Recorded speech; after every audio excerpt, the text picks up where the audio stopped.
The History of Tom Jones, a Foundling. Book 12, containing the same individual time with the former. By Henry Fielding, narrated by Sam Cousy. Chapter 1. Showing what is to be deemed plagiarism in the modern author, and what is to be considered as lawful prize. The learned reader must have observed that, in the course of this mighty work, I have often translated passages out of the best ancient authors, without quoting the original, or without taking the least notice of the book from whence they were borrowed. This conduct in writing is placed in a very proper light by the ingenious Abbé Banier, in his preface to his Mythology, a work of great erudition and of equal judgment.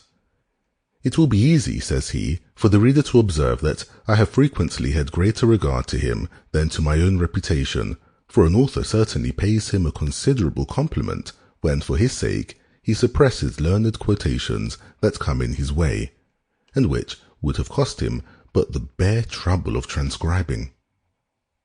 To fill up a work with these scraps may, indeed, be considered as a downright cheat on the learned world, who are by such means imposed upon to buy a second time, in fragments and by retail, what they have already engrossed, if not in their memories, upon their shelves, and it is still more cruel upon the illiterate, who are drawn in to pay for what is of no manner of use to them.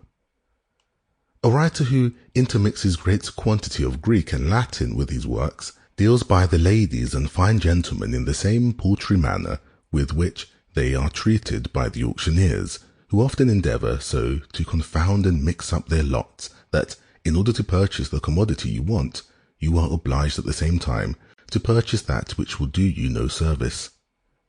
And yet, as there is no conduct so fair and disinterested but that it may be misunderstood by ignorance, and misrepresented by malice, I have been sometimes tempted to preserve my own reputation at the expense of my reader, and to transcribe the original, or at least to quote chapter and verse whenever I have made use either of the thought or expression of another.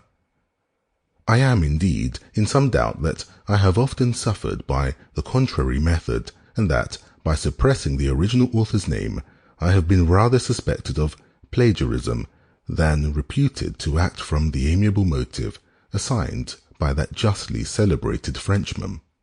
Now, to obviate all such imputations for the future, I do here confess and justify the fact.